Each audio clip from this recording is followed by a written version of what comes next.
오늘 우리가 사도행전 25번째 시간으로 약속하신 때가 가까우매 라는 제목으로 같이 말씀을 나누도록 하겠습니다. 약속하신 때가 가까우매. 우리가 어제는 하나님의 언약이 야곱의 아들 요셉을 통하여 어떻게 성취되어지는지를 보았습니다. 하나님께서 요셉이라고 하는 한 사람을 하나님의 말씀으로 훈련시키시고 그 요셉을 둘러싸고 있는 많은 상황과 환경을 통해서 요셉뿐 아니라 야곱도 그리고 요셉의 형들도 하나님께서 다 훈련시키고 계신다 그랬습니다. 그러면서 그들만 훈련시키시는 것이 아니라 하나님의 언약을 계속해서 성취하고 가시는 중에 있다 그랬어요. 그래서 하나님의 구원을 보면 어느 한 부분이 아니라 복합적으로 모든 부분이 하나님의 언약을 성취하는 과정 속에 들어있다는 것을 우리는 봅니다. 야곱의 75명의 가족들이 요셉을 통해 애굽으로 내려오게 됩니다. 그게 하나님의 계획이었어요. 그리고 야곱이 애굽에 내려와서 바로를 만났을 때 이렇게 고백합니다. 내 험악한 나그네 인생길이. 그때 야곱 나이가 130살이었는데 험악한 나그네 인생길이라는 표현을 하면서 야곱이 바로를 축복합니다. 제일 아이러니한 부분이에요. 바로가 야곱을 축복해야 되는데 야곱이 바로를 축복해요. 그 이유는 단 하나죠. 사도행전에서도 바울이 잡혔을 때 벨릭스와 아그리빠 왕 안파에서 뭐라 그래요? 여기 있는 모든 사람들이 이렇게 묶인 것 외에는 너희도 나처럼 됐으면 좋겠다 그래요. 그게 바로 성도가 세상을 사는 모습입니다. 세상에 아무리 돈이 많고 아무리 권력을 가졌고 아무리 높은 지위에 있어도 예수 믿지 않으면 그 사람이 가장 불쌍한 사람이에요. 그리고 그 사람이 가장 가난한 인생입니다. 그걸 알면 그 사람들을 축복할 수 있어요. 그런데 그걸 모르면 그 사람들 앞에 열등하게 살 수밖에 없어요. 성도는 하나님께서 우리의 모든 것 되심을 늘 기억하며 세상에서 그 영적인 부여를 가지고 세상을 축복하며 사는 인생 되어야 할 줄 믿습니다. 야곱이 애굽에 내려와서 17년을 살고 147세에 죽습니다.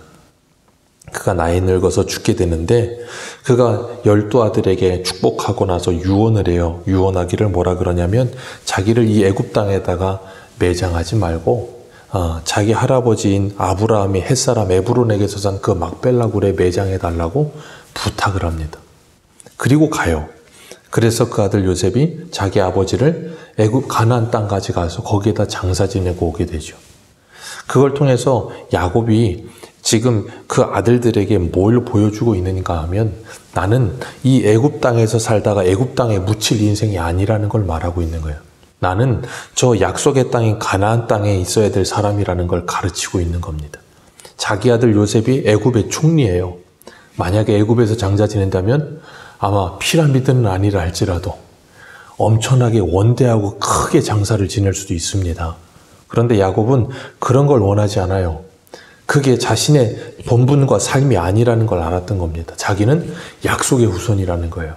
그렇기 때문에 하나님이 약속하신 그 땅에 묻혀져야 된다는 것을 자기 아들들에게 죽어가면서도 보여주고 있는 겁니다. 이게 성도의 삶인 줄 믿습니다. 성도는 이 땅을 살아가는 동안에 하나님의 말씀대로 살다가 그 말씀대로 가는 거예요. 그래서 성도의 죽음도 그 나머지 남겨진 가족들에게 하나님의 말씀이 되는 겁니다. 아, 우리 아버지가 돌아가신 그대로 우리도 주님께로 돌아가는 인생이구나. 우리는 이 땅에서 영원히 사는 사람들이 아니구나 하는 것을 보여주는 거예요. 야곱이 애굽이 우리의 영존처가 아니고 하나님의 약속의 땅이라는 걸 보여줍니다. 그리고 창세기 50장에 가면 요셉도 이제 죽습니다. 요셉도 죽는데 요셉이 죽을 때 이 이스라엘 백성들에게 뭘 하냐면 유언을 해요. 너희들이 하나님의 약속의 땅 들어가게 될 텐데 그때 내 해골을 잊지 말고 가지고 와서 거기다가 매장해달라고. 그렇게까지 이야기를 합니다. 그리고 요셉이 죽어요. 그리고 난 다음에 오늘 본문에 몇 절입니까? 15절 말씀 보면 18절 말씀 우리 같이 한번 읽겠습니다. 18절입니다. 시작. 요셉을 알지 못하는 새 임금이 왕위에 올랐다 그랬어요. 이제 왕이 이제 아예 그냥 왕조가 바뀐 겁니다. 새로운 왕조가 들어서게 됐어요. 요셉이 총리로 있을 때 왕조가 끊어져 버리고 쿠데타를 일으켜서 새로운 왕조가 시작되다 보니까 그 이전의 치세들을 다 뭐 하겠어요? 역사적 흔적을 지우겠죠. 그러니 요셉을 알지 못하는 왕조가 일어났다 그러는 거예요. 그러면서 그들이 뭐 하는가 하면 백성들을 괴롭게 하는 겁니다. 왜냐하면 그 백성들의 숫자가 자신들의 숫자보다 많아지는 거예요. 그러니까 옛날에는 숫자가 곧 힘이니까 바로 왕이 그걸 두려워하니까 어떻게 합니까? 산하 정책을 일으키고 이스라엘 백성들을 점점점 힘들게 만들고 괴롭게 만들어요. 근데 참 신기한 건 바로가 그들이 두려워서 그들을 산하 정책을 하고 그들을 힘들게 만들고 괴롭게 하는 일이 하나님의 구원을 이루는 과정이에요. 왜냐하면 그렇게 힘들게 하지 않았으면 그들은 하나님께 부르짖지 않았습니다. 만약에 바로가 요셉을 알지 못하는 새 왕조가 왔는데 그 바로가 이스라엘 백성들을 힘들게 하지 않았으면 이스라엘 백성들은 거기서 나가고 싶은 마음도 없고요. 거기서 부르짖고 싶은 마음도 없었을 거예요. 근데 힘들게 하고 괴롭게 하니까 사람이 그 괴로움 속에 뭐예요? 하나님께 부르짖게 되는 거예요. 제발 우리를 구원해 달라고. 이 괴로움에서 벗어나게 해달라고 그랬을 거예요. 이 모든 것이 하나님께서 창세기 15장에 아브라함에게 언약하신 그 언약 속에 그대로 들어가 있어요. 그래서 너희들의 후손들이 4대 만에 그곳에서 다시 나오게 될 것이고 그냥 나오지 않고 은금패물을 가지고 나오고 그 모든 일을 하나님이 아브라함에게 약속하신 그대로 이루어지는 겁니다. 그러니까 우리가 참 하나님의 일하시는 모습을 보면 참 신기해요. 그래서 우리 출애굽기 2장 한 군데 한번 보겠습니다. 출애굽기 2장 24절.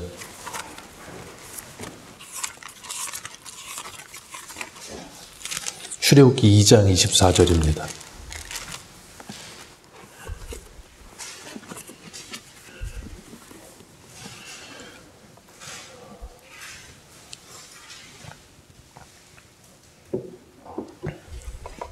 (23절부터) (25절까지) 한번 읽어보겠습니다. 시작. 여러 해 후에 애굽 왕은 죽었고 이스라엘 자손은 고된 노동으로 말미암아 탄식하며 부르짖으니 그 고된 노동으로 말미암아 부르짖는 소리가 하나님께 상달된지라.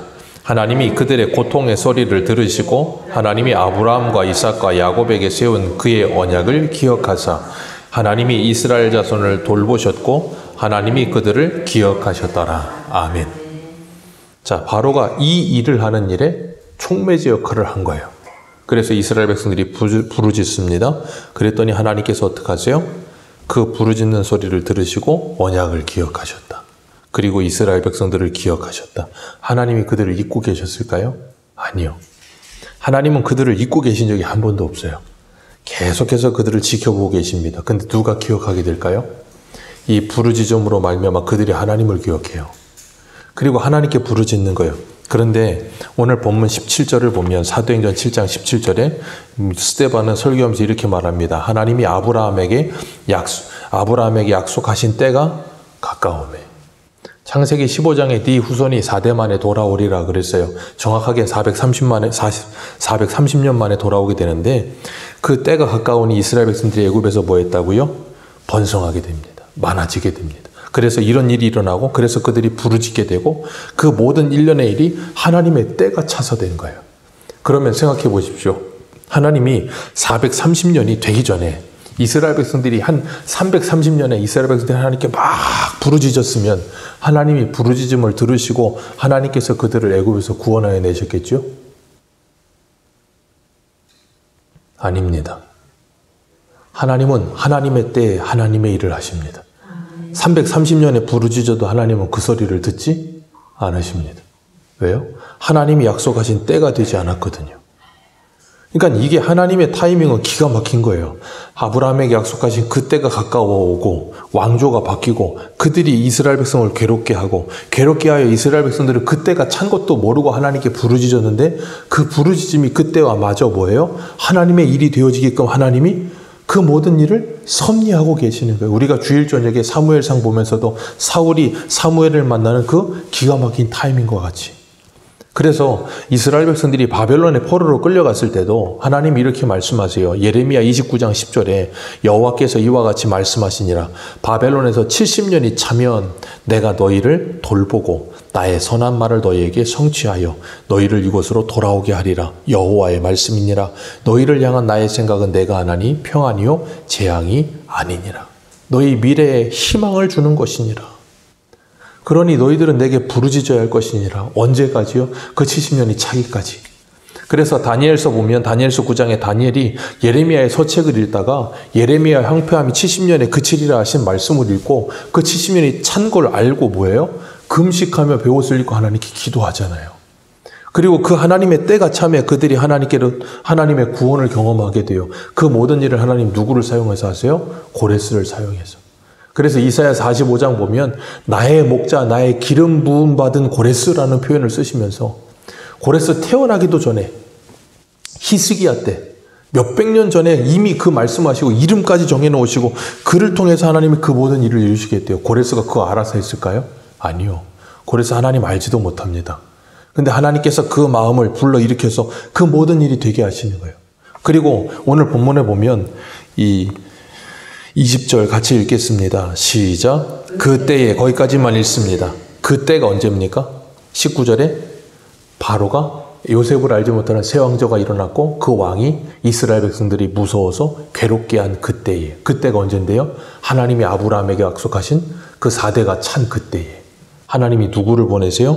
모세를 보내십니다. 그런데 23절 같이 읽습니다. 시작.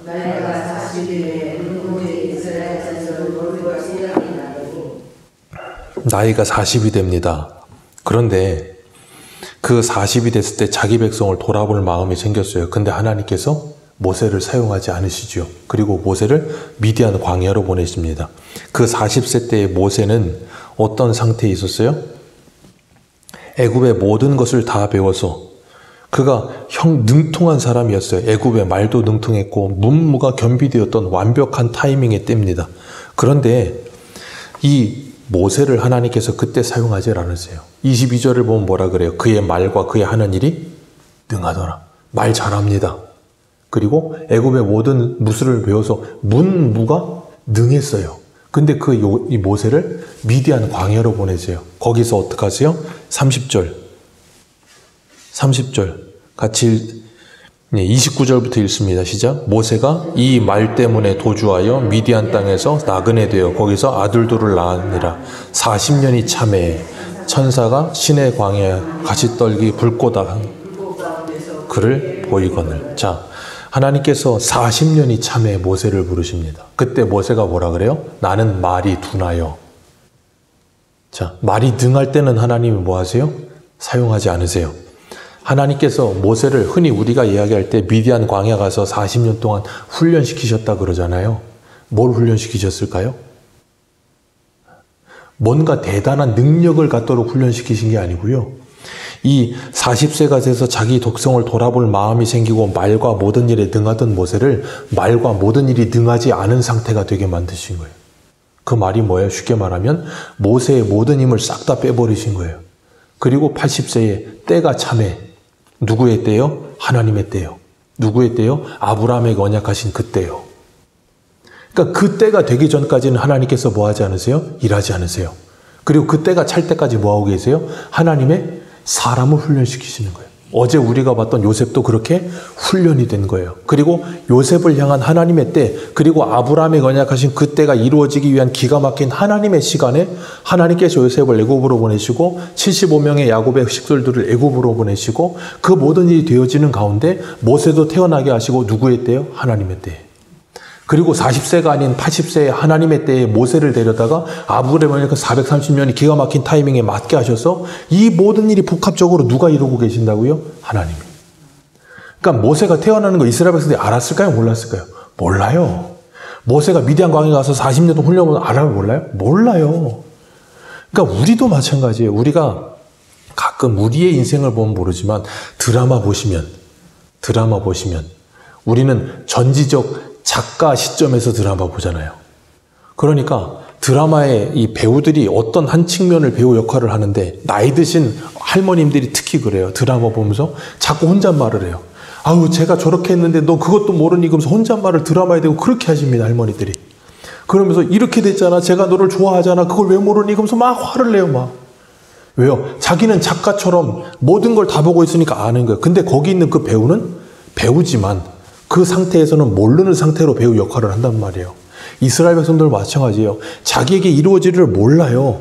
근데 하나님은 저 미디안에서 모세가 40년 훈련 받는 동안 하나님께서 이스라엘을 구원하기 위해 뭐하고 계세요? 일하고 계시는 거예요. 근데 여기서 힘들다고 괴로워하는 이스라엘 백성들은 뭐예요? 하나님은 일을 안 하시는 것 같은 거예요. 우리도 마찬가지예요. 내게 어려움이 찾아옵니다. 내가 하나님께 부르짖습니다. 내가 힘들고 괴로워서 바로 같은 놈이 나를 괴롭게 해서 하나님 나를 구원해 주세요 막 부르짖는데 하나님이 응답을 안 하시는 것 같아. 그럼 우리는 어때요? 하나님은 일을 안 하시는 것 같아. 근데 하나님은 이미 저 멀리에서 일하고 계셨어요. 내가 모를 뿐인 거예요. 하나님은 그 모든 일이 다 이렇게 취합되어서 하나님의 영광이 드러나도록 일하고 계세요. 그러니까 우리는 뭐예요? 이 말씀을 통해 그걸 보는 거예요. 그러면서 오늘도 하나님께서는 하나님의 때에 하나님의 일을 하고 계시는구나. 내가 도무지 이해를 못한다 할지라도 하나님은 일하고 계시구나. 그걸 믿는 거예요.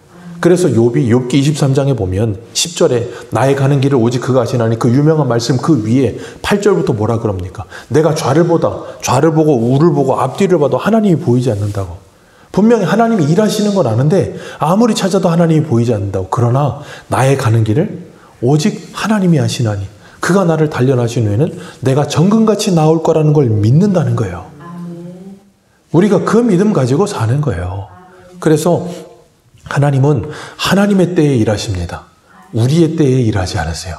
그러니까 우리가 기도하면서 자꾸 내 생각과 내 때에 내 계획이 이루어지지 않는다고 힘들어하지 마세요. 이사야 55장에 뭐라 그럽니까? 하나님의 생각은 우리의 생각과 다르며 하나님의 길은 우리의 길과 다릅니다. 우리는 그래서 예수님이 뭐라 그러셨어요? 누구든지 나를 따라오려거든 자기를 부인하고.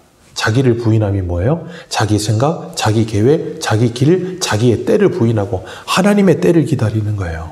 그러면 하나님은 하나님의 때에 하나님의 일을 기가 막힌 타이밍에 가장 좋은 시간에 이루십니다. 그래서 사도 바울은 그걸 갈라디아서 4장 4절에 이렇게 말했어요. 때가 참에 하나님이 그 아들을 보내사 여자에게서 나게 하시고 율법 아래 나게 하신 것은 율법 아래 있는 자들을 속량하시고 우리로 아들의 명분을 얻게 하려 하심이라.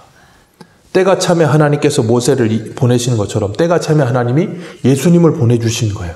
그래서 예수님이 요한복음에 보면 특별히 더 다른 복음서가 아니고 요한복음에는 예수님이 때에 대해서 계속 말씀하십니다. 예수님이 제일 첫 번째 요한복음에서 일으키셨던 표적이 가나 혼인잔치 때였거든요. 포도주 떨어졌습니다. 그때 마리아가 포도주 떨어졌다 그랬더니 예수님이 하신 말씀이 있어요. 아직 내 때가 이르지 아니하였나이다. 그 때가 뭐예요? 주님이 십자가를 지실 그 때가 안 됐다는 거예요. 근데 주님 그 말씀하시고 나서 물을 변하여 포도주 되게 하십니다. 그게 뭘 의미해요? 예수를 믿으면 새 사람이 된다는 걸 말씀하시는 것이고 이 세상에서의 잔치는 끝나지만 예수를 믿으면 우리가 돌 감람나무에서 끊어져서 참 감람나무에 접붙이듯이 예수 그리스도 안에서 영원한 혼인잔치가 시작될 거라는 걸 보여주시는 거예요. 그걸 언제 하신다고요? 하나님이 하나님의 때에 하나님의 일을 이루시는 거예요.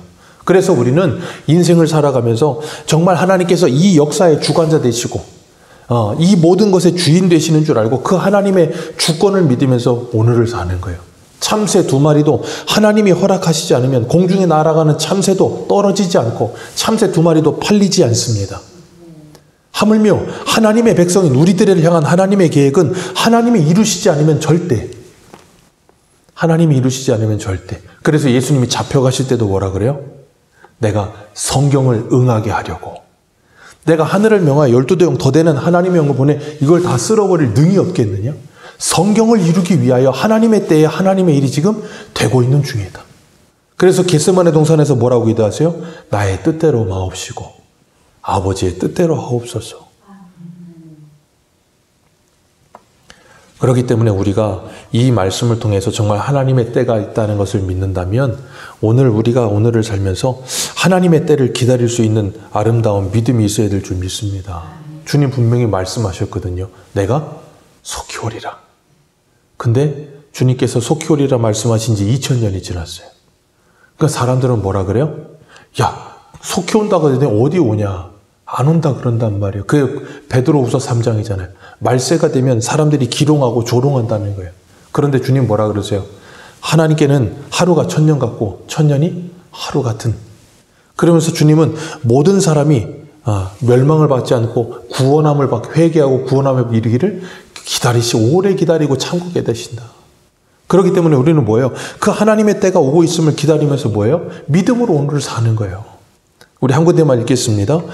고린도후서 6장을 한번 보세요. 고린도후서 6장, 우리를 향한 하나님의 때입니다. 고린도후서 6장입니다.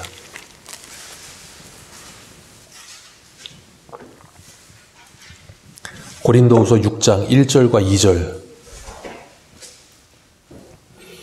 같이 읽겠습니다. 시작. 하나님의 은혜를 헛되이 받지 말라. 이르시되 내가 은혜 베풀 때에 너희에게 보라 지금은 은혜 받을 만한 때요 보라 지금은 구원의 날이로다. 아멘. 언제요? 지금이요. 하나님의 때는 우리를 향한 하나님의 때는 언제라고요? 지금이요. 오늘이요. 오늘이 은혜 받을 때입니다. 오늘이 구원받을 때입니다. 그러니 하나님의 은혜를 헛되이지 맞지 말고 하나님의 은혜를 받고 하나님이 오늘 나를 만나게 하는 그 사람이 구원받을 수 있는 때가 이른 줄 알고 그 사람에게 뭐예요? 복음을 전하는 거예요. 근데 그 사람이 거부해요. 그럼 뭐 한 줄 알아요? 아직 때가 이르지 않은 줄 알고 하나님의 때를 기다리면서 뭐예요? 기도하면서 복음을 전하는 거예요. 그럼 하나님은 반드시 하나님의 때에 하나님의 일을 이루실 줄 믿습니다. 하박국이 그래요. 하박국 3장에 하박국 2장 3절에 이 묵시는 정한 때가 있나니 그 종말이 속히 이르겠고 결코 거짓되지 아니하리라. 비록 더딜지라도 기다리라. 반드시 응하리라. 마음이 교만하며 그 속에 정직하지 못하나 의인은 그 믿음으로 말미암아 살리라. 하나님께서 정한 때가 이르겠고 비록 더딜지라도 반드시 이루어지게 할 것이다. 하나님의 때가 이루어지게 하실 것이다 할 때 그 믿음을 가지고 사는 것이 뭐라고요? 의인이요. 오늘 예수를 믿고 의인이 된 우리는 뭐예요? 그 하나님의 말씀을 믿고 그 하나님의 때를 기다리면서 뭐예요? 믿음으로 오늘을 사는 거예요.